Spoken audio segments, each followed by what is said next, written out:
Hey girl, welcome to the Get Your Guy Coaching podcast. My name is Anwar White, but you can just call me your own personal dating and relationship coach. Each week, you'll hear actionable advice, tips, and strategies that you can implement in your own love life. I'm talking about healing your heart, dating effectively, and understanding men so that you can, you guessed it, get your guy. Are you ready to level up your love life? All right, let's go. I never felt the way I do about anyone but you. Hello, my loves, and thank you so much for joining the Get Your Guy Coaching podcast. I have something to tell you. I have someone here who is going to blow your mind. So obviously the title of this podcast is What is Your Money Relationship Status? But I have someone who is one of a kind. There is no one out there that does what she does. Her name is Wendy Pettis, and she is the Date Your Money coach. She is a money and dating coach, and she will tell you all of it, but it's like the same thing. So that's what we're going to talk about today. But Wendy, girl, thank you so much for being here. I'm so excited to talk to you. Thank you for having me. I am so excited to talk about this and to hang with you again. Yes. Girl, yes, yes. We were in Vegas cutting it up not too long ago. Yes, acting a fool and all of it. All of that. So girl, tell these people what you do and why you're so amazing. Well, thank you. Thank you. So I am an MBA. I'm a psychologist and I'm a sex educator. And I know that when you handle the way you handle your money is the way you handle your dating life. Yeah. I know it. Absolutely. And so that's how this came about, because we started talking about it and we were like, we do the same things for people. We try and help people to manage their lives in a way that really suits them. And part of it is about your money. Yeah, definitely. Now, why is this so important to you? Ooh, so one thing you'll learn about me is I have no shame and no guilt, and I don't allow it in other people either. We have to give ourselves a little grace. Yeah. And so I'm going to tell the truth. Okay. Please do. So I filed bankruptcy. You know, I worked on Wall Street. I made a whole bunch of money. And then I worked for an airline and didn't make a whole bunch of money. So worked on Wall Street, couldn't be myself, but made a lot of money, worked for an airline and was absolutely being myself, but wasn't making any money. And I was sick throughout the whole time. I wound up having to file bankruptcy for $310,000 worth of debt. Oh, wow. And it was shameful. Yeah. It was difficult. It was painful. And I just said, I'm never going to be in this situation again. Yeah. Okay. Now, what got me out of that situation was remembering my early training. Way before I got my MBA, I had been trained as a sex educator. Girl, say more. Woo! I was going out to communities of color in the height of HIV and AIDS time. When it first came out, I was going out to communities of color and talking to women about how to get their men to use condoms. I was the condom negotiator. Girl, yes, girl. And I was trained, and I was in my stupid 20s at the time, and I had my little flip chart, and I was trained, and I could just see myself with my little skirt and my little flip chart and my markers and stuff, and I was going to go and tell these women. And these women were like, honey, let me just tell you something. We appreciate you coming out here and talking to us and trying to save our lives, and we hear you, but we are not having sex with our men. This is, gets into what you do too. Yeah. We're not having sex with our men out of pleasure and out of all this, like we find joy in this. This is kind of transactional, obligational. Yes. Obligation and transactions. We feel like we have to in order for him to do something else, or we feel like let's do this so that we can get him to do something else. Right. It was not about pleasure.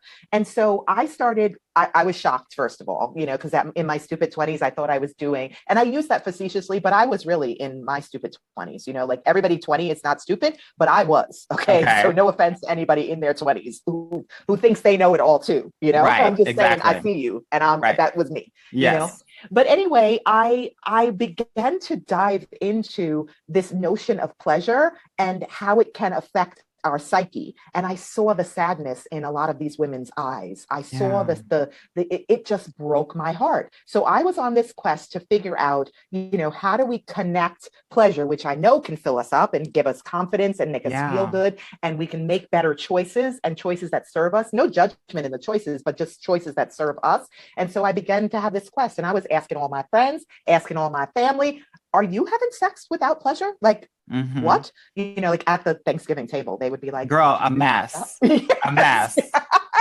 But anyway, I began to dive into it. So I've been trained as a sex educator. I got the psychology degree because I wanted to kind of understand that connection between sex and pleasure.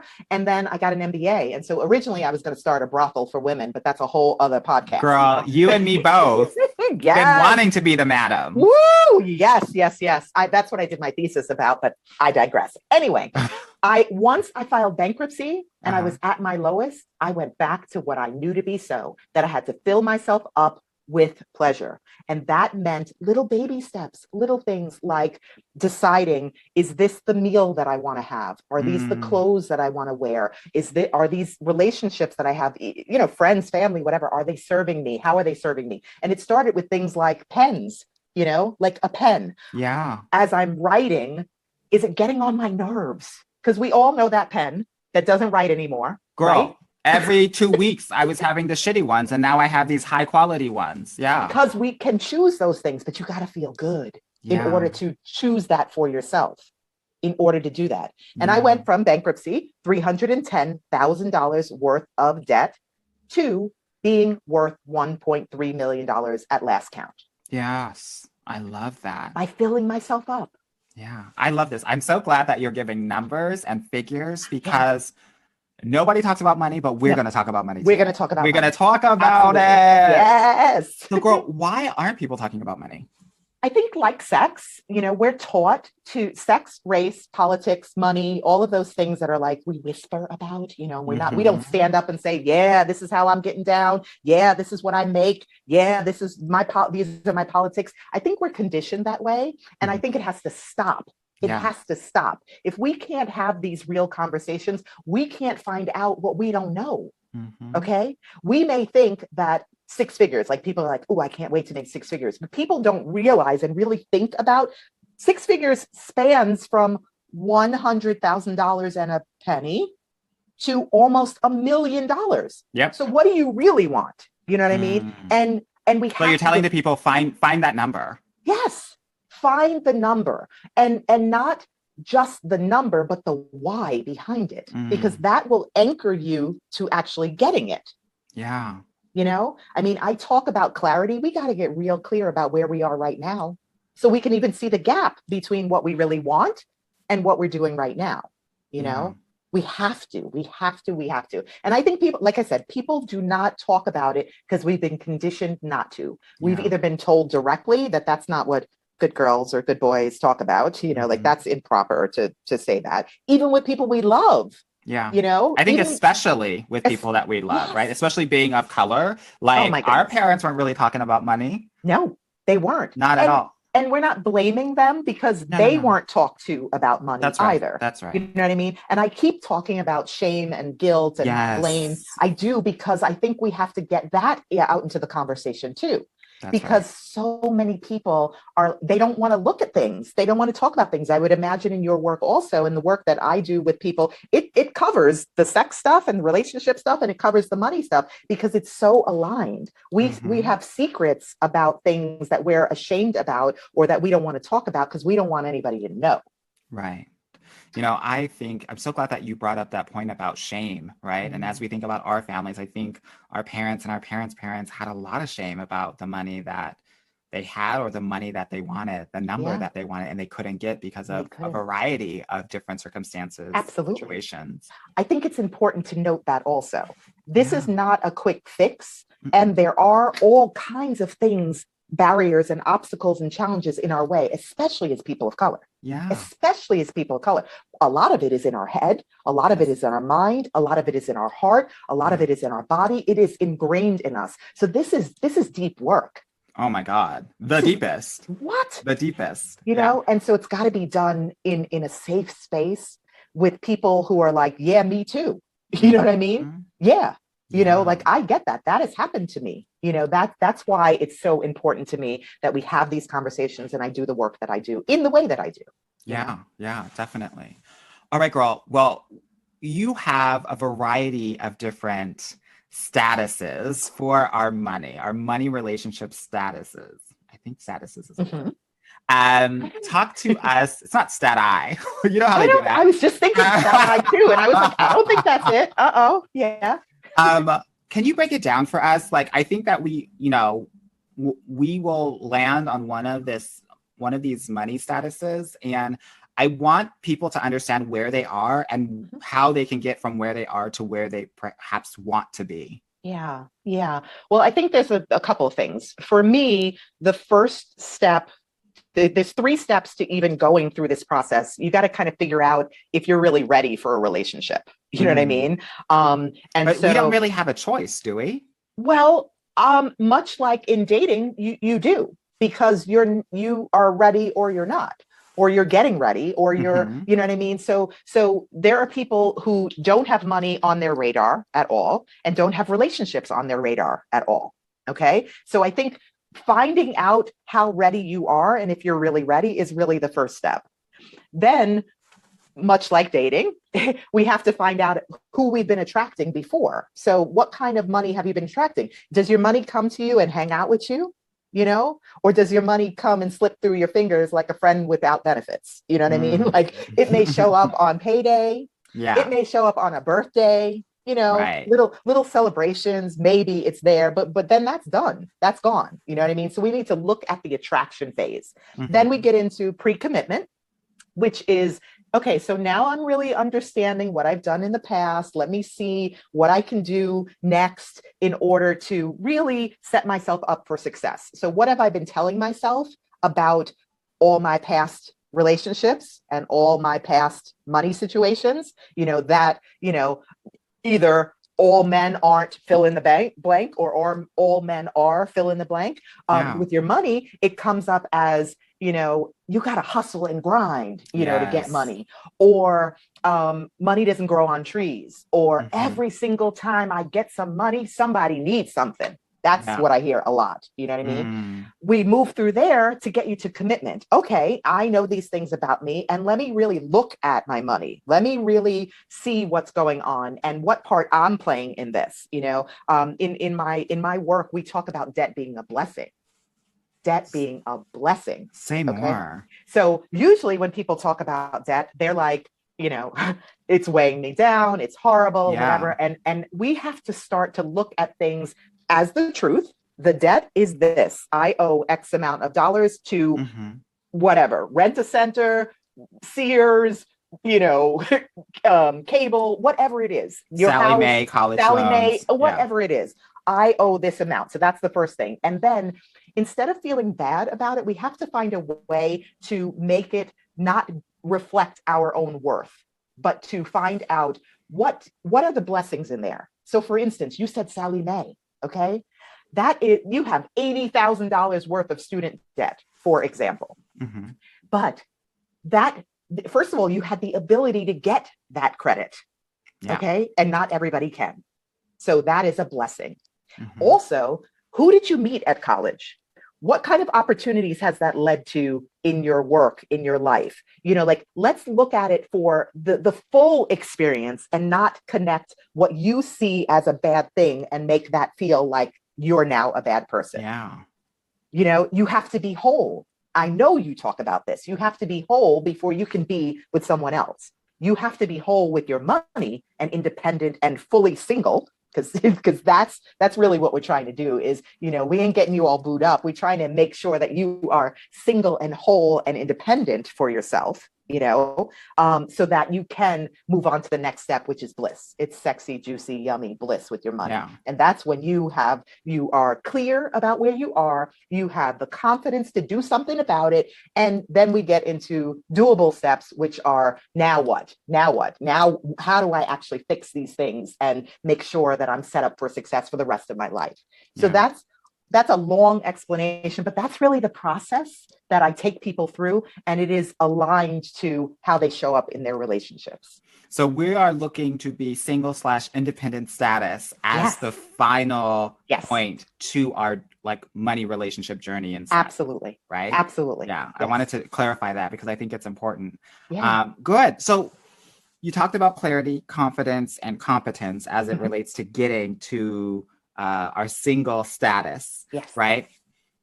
What sort of like, can we break down the clarity and the confidence and the competence a little bit more? Like when you say Absolutely. clarity, what do you mean? And how can I be confident with my money and then therefore competent? Yeah. Yeah. So clarity for me is about in this instance, and your listeners, I'm going to give them some concrete things that they can do like right now. Okay, For the perfect. clarity piece. So when you're looking into clarity with your money, a lot of times we have blinders on. We do not want to look in our bank account. No, we don't. Okay. We do not want to look at our credit report or our credit score. Mhm. And so, but you have to get comfortable with what is before you can get to what you want or what you want to have. So one thing that I have people do is in the clarity phase is think about how you are really treating your money, how you're really treating it. So for the listeners and for you, my friend, I want you to think about, where is the money in your house? Mhm. Is it in, and like you came and hung out with me in Vegas. So when we pulled out the money of your wallet or whatever, is there junk in that wallet? Are there receipts in that wallet? Is the money, put in order so that it's not just crumpled? Is it just stuck in your pocket? For the ladies out there, is it in your purse, your pocketbook? Is it thrown in the bottom of your bag? Is your bag junky? Because money doesn't want to hang out with you if you're going to treat your space that way. It's just like you wouldn't bring a human being in that you wanted to spend some time with and your house is all junky or they got dust on their feet because you didn't sweep for the last 6 months. Okay. So that getting clear it's just a little exercise. Just think about where you keep your money. And it's paper money. It's our credit cards. It's the change. Do you throw the change on your dresser or in your drawer? Or is there a beautiful bowl or jar or something that you keep it in? It's the way we treat it. So that's how we get real clear about how we're really, really treating our money. I love that. It's really a simple thing to do and can be life-changing to really think about, now it's important to get clear, because once you know, then you can do something about it. Yeah, okay? That's right. The second thing is about confidence. So confidence, this one is a little fun. So confidence is about juicing up your body, feeling sexy and yummy and delicious at all times and at will. At will. Okay. I think I did it in front of you. We're sitting there and I need something from the waiter. I just turn it on. I don't care if that waiter is someone that I would do or not. Okay. Right. I believe flirting is making you feel good by making someone else feel good. And so it is about turning yourself on just at will. Let's stop there because I think it's really important. I think for so many of my listeners and clients or potential clients, they think of flirting as something that is for the other person, but it actually can be for you. Yes. It's such an amazing reframe, right? That actually flirting, when you're flirting with other people, you're also flirting with yourself. With yourself. Right? Ooh, yes. And it doesn't have to be sexual. It is about feeling good and making someone else feel good. Genuinely. Like, don't use it for evil or manipulation because it will backfire. Okay. Yeah. And you may get yourself in some sticky situations. We don't want that. We don't want that. But when you flirt, when you can turn yourself on and turn yourself up, you just feel good. And then you share it with someone else and they smile and they get a twinkle in their heart and you walk away with a little pep in your step. Yeah. So the tip that I teach there is about a tail. Okay. So I want you and your listeners to imagine you had a tail on your butt.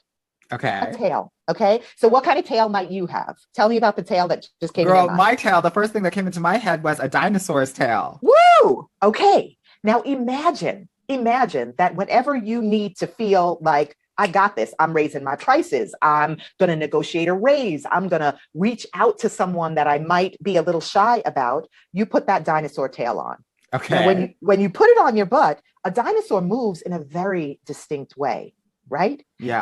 And from the psychological perspective, once you call into play any part of your body, your whole body responds. And so if I have a dog tail on, then the way I move is a little different than the way I move when that dinosaur tail is on. And so it seems silly, but I'm telling you, I use it when I go on stage to speak. I use it when I walk into the bank and I need to handle something. Yes, ma'am.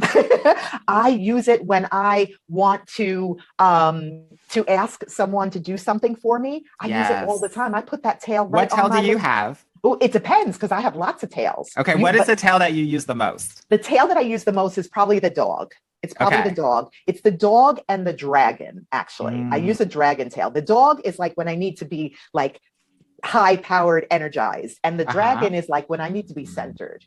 When I need to just get into my groove and get into that centered part of myself, then I put that dragon on and I negotiate all kinds of things with a little, little twinkle in my eye, but I still am standing strong and powerful. And when I have the dog tail on, then I'm playful and I approach things. You may hear the different tone in my voice when I have the tail on, but when I think about the tail and I think it's attached to my butt, how would my body respond to that? Right. What's your posture? Yes. What's all of that? Yeah. Your voice, the tone of your voice, the way you look at people, the deliberate, so any shyness goes away because it's not me. It's me embodying this tail and making my body come alive to do whatever it is that I think I need to do at this point. Yeah, I love that. So that's another tip. Oh. The third part is competence, because sometimes we don't know what we don't know. We don't know how to do what we don't do, but we have to keep checking in with ourselves about things. And so my tip there is to become more aware about our intuition and the choices that we have a lot more control over than we may think. Okay. Yeah. So for example, do you take a shower regularly? I hope so. Yes, ma'am. Good. Well, I know you smell delicious. I hugged you. I have hugged you. Hello. So I know. Let the people know, honey. I'm not coming stink. Ooh, no. And it is such a delightful, delicious hug. And see, we can flirt and we can play. And it doesn't mean that we are like, oh my God, I'm going to sleep with you and whatever. It's just we're playing and we feel good to each other. Right. That's right. And so when I think about the competence, we have to make sure that we are checking in with ourselves and making decisions based on how we feel, how we really feel. And so I asked about the shower because I find that a lot of my clients, and probably yours, when we're busy people. We're busy, high-powered people, okay? And when we take a shower... They're taking military showers. What? Okay? They are in there just going really quickly. Right. And like it's a task, not an experience. Yeah. So they don't have time to check in with themselves about what they want and don't want. So the next time you or any of your listeners or anybody out there takes a shower, I want you to just be deliberate about it. You may still have only 15 minutes. Okay. So this is not about adding on and all this. It's just about being aware and making sure that you make choices. And if you don't know the answer, you find the way to get it. So your shower, think about the 5 senses. When you take your shower in the morning or the night, that's a choice right there. Do you prefer to take a shower in the morning or the night? Yeah. First of all, then what about the soap? Do you like a bar soap? Do you like bath gel? Do you even like the smell? Or is that what you've just been doing for a long time? For years. Years. Okay. Are you a washcloth or a loofah person? So time out for a second. Or none of the above. Some of us are none of the above. No names, no call outs, no nothing.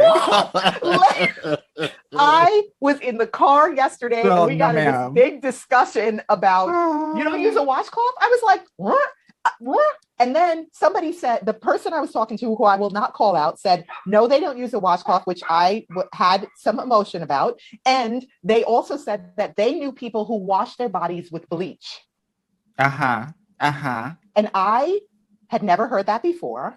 And you never will. And I never will. But he was really insistent that this was a thing. And I had a whole moment. And I had to bring my body back to center. You did. Yes, okay, you did. That's what I'm talking. It goes back to that because it can, when I'm out of control or when I need to be in control, it's the same skill.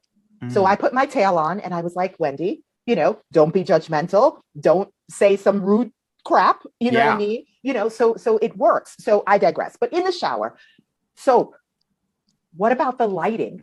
Okay, what do you want to see in there? Like if you do it in the evening, do you want it by candlelight?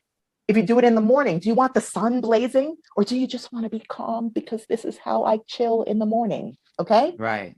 What do you want to smell? Again, with that soap, like, is it a scent that really thrills you, that really gets your body going, gets your mind going? These are choices that you have to learn to make, and that you are entitled and should become accustomed to doing. And it's such a simple thing, but it can change your life once you get into this habit of, I don't know, so let me find out, or yes, hell yes, with your whole body, or hell no with your whole body, or Right. anywhere in between. Yeah. So those are the things that I try to help with. I love this so much, especially that competence part where you're talking about the shower, because the shower is actually a place where we can have some of our best ideas if we allow ourselves to be intentional about that time and that space, right? You hear it all the time, right? Yeah. Oh, I came up with the idea in the shower. It's because you were actually being present there and so in tuned. And so Yeah. I just think it's a really great example. Totally. One of the things that I do with my clients is like every week they have to treat themselves. There has to Oh, be a treat happening every week. yes. Why do we do this? We do this so that we can give ourselves that physical representation of self-love, right? Absolutely. Also, because it reminds us you're actually setting yourself and giving yourself a different threshold of this level of treatment that you are going to be accustomed to. And so if a Absolutely. man comes into your life and he's not doing what you're already doing for yourself, it's a no. It's a It's a no. no. It's a no. no. And I teach them the same practice about, Yeah. like, you have to, with whatever money comes in, you have to be grateful for it, and you have to Yeah. welcome it. It could be $1. And of that dollar, what are you choosing to take from that to spend on yourself? Yeah. You know what I mean?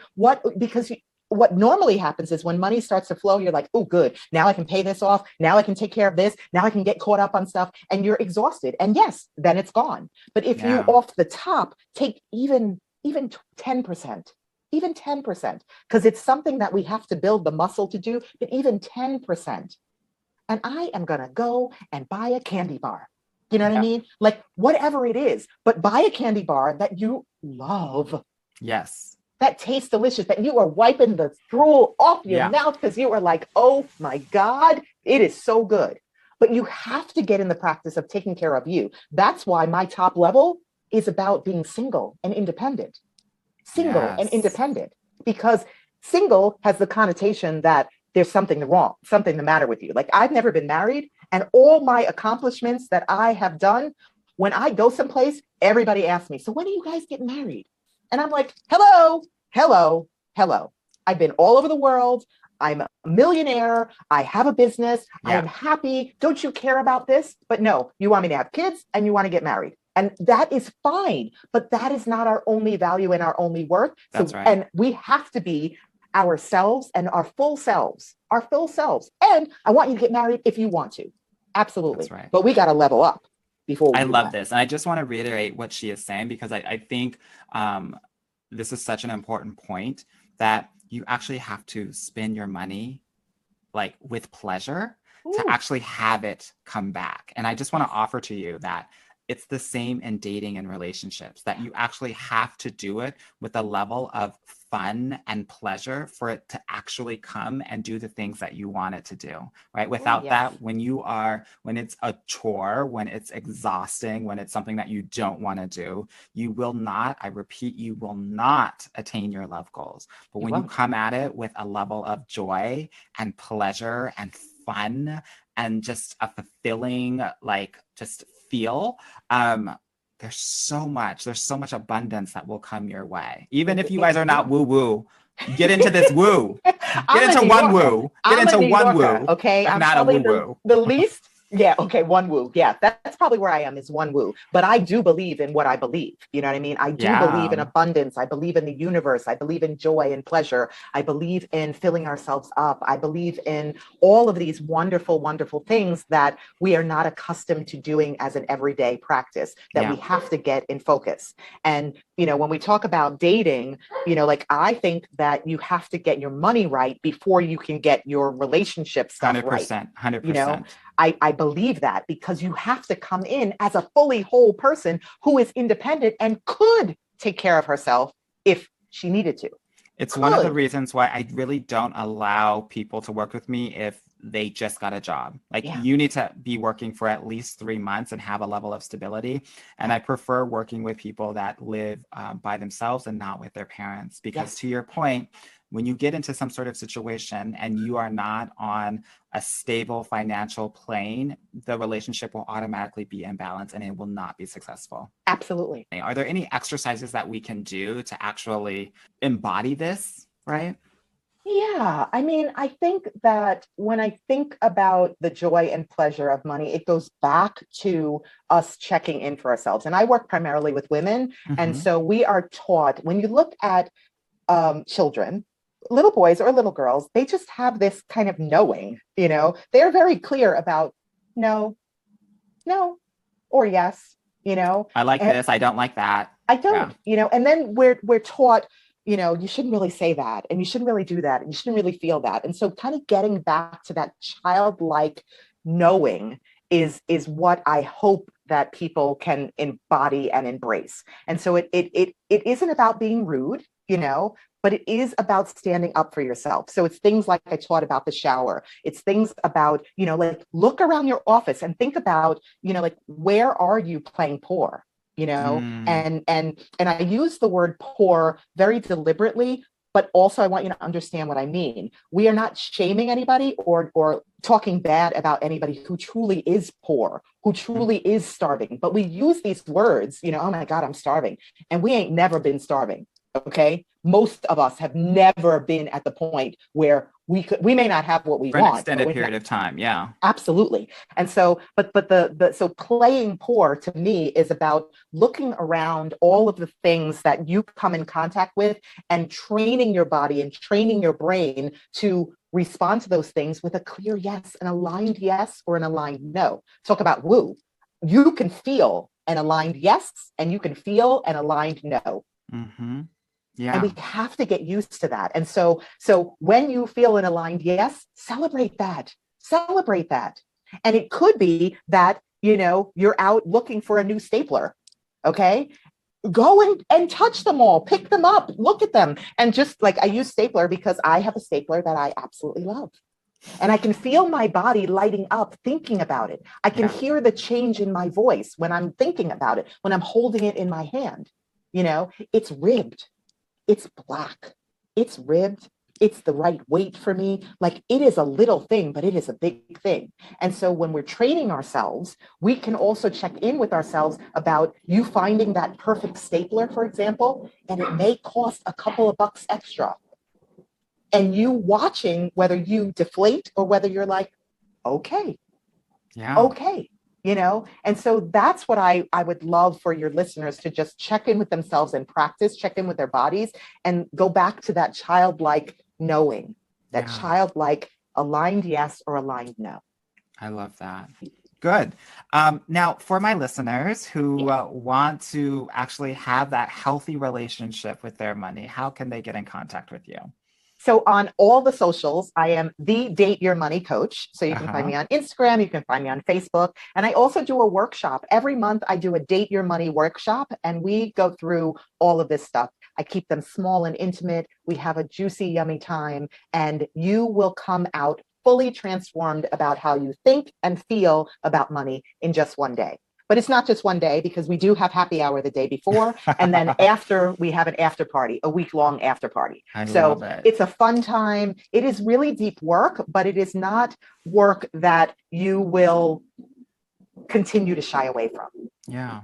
And so check me out, find me. I'd love to answer any questions. Please do. She is amazing. You, Wendy, thank you so much for being here and sharing your wisdom with us. I so appreciate it. It has been my joy and my pleasure. And I just am grateful to share what I know and what I believe and the truth, and that you can transform these things. Just like you can transform any relationship, It starts with you, you know, and so your money is just another part of it. And so Yeah. I am happy to be here. Thank you so much. You're so welcome. Thank you.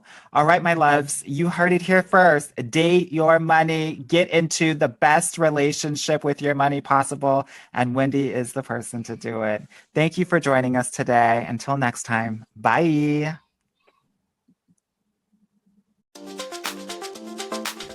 Hey, girl. Thank you so much for listening to the Get Your Guy Coaching podcast. If you like this episode and want to talk with me personally, please book a free consultation at www.getyourguycoaching.com/apply or subscribe and leave me a review wherever you listen to your podcasts. Talk soon.